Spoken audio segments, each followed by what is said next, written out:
Assalamualaikum warahmatullahi wabarakatuh. Selamat pagi anak-anak. Hari ini kita akan belajar mengenai materi struktur algoritma percabangan. Kompetensi dasarnya yaitu menerapkan struktur kontrol percabangan dalam bahasa pemrograman, juga menggunakan struktur kontrol percabangan.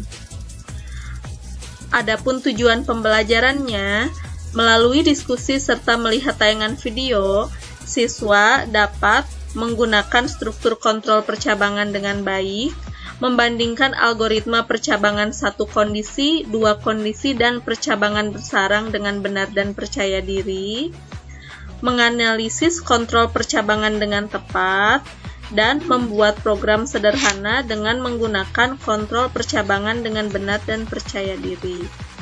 Kompetensi ini akan kita pelajari selama 3 pertemuan.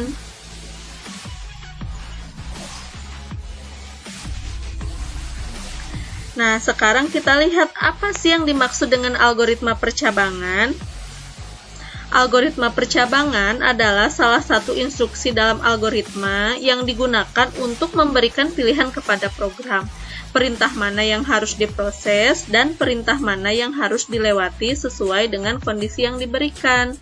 Jadi nanti saat kita membuat program, tidak semua barisnya akan dilaksanakan. Nanti ada baris yang dilaksanakan, ada yang tidak, itu tergantung kondisi yang diberikan, kondisi yang kita butuhkan nantinya.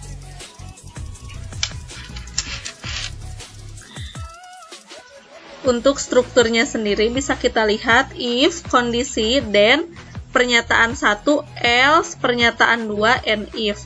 Jadi jika kondisi terpenuhi maka pernyataan 1 dijalankan, jika tidak pernyataan 2 yang dijalankan.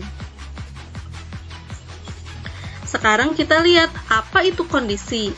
Nah, kondisi ini umumnya akan membandingkan dua buah operan dengan menggunakan operator aritmatika.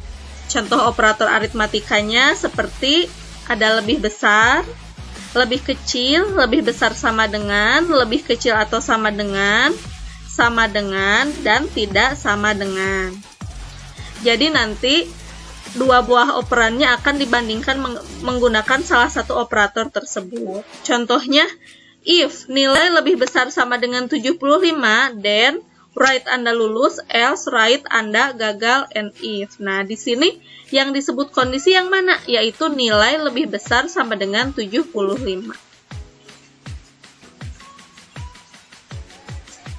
Sekarang kita masuk ke materi algoritma percabangan satu kondisi.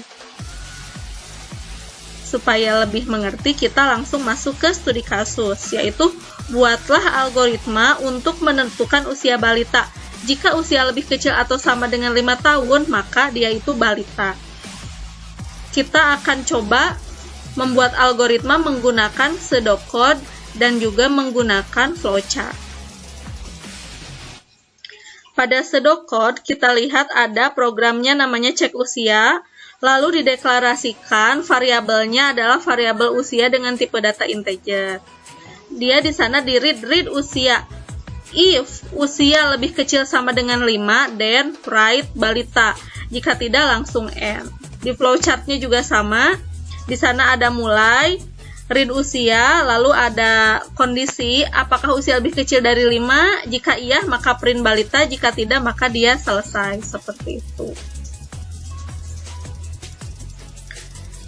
Nah, sekarang kita masuk ke percabangan dua kondisi.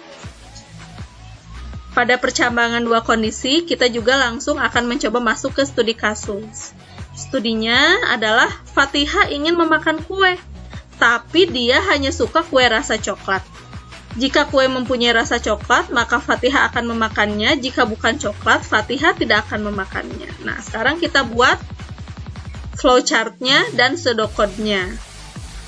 Pertama, pseudocode-nya namanya programnya tes kue, lalu variabelnya adalah variabel rasa dengan tipe data string. Nah, lalu rasanya di read dan dibandingkan if rasa sama dengan coklat, then write Fatihah akan memakannya, else write Fatihah tidak akan memakannya, and if. Di flowchartnya juga sama. kita mulai dengan terminator dengan berisi kata-kata mulai, lalu di read rasanya dibandingkan. Jika iya, maka akan di print Fatihah akan memakannya. Jika tidak, print Fatihah tidak akan memakannya, baru selesai. Jadi di sini kita bisa melihat perbedaan antara flowchart satu kondisi dan dua kondisi. Pada flowchart satu kondisi, jika tidak, dia langsung selesai. Tetapi jika pada flowchart dua kondisi, jika tidak, masih ada yang bisa dilakukan. Sekian untuk pembelajaran hari ini. Terima kasih atas perhatiannya. Wassalamualaikum warahmatullahi wabarakatuh.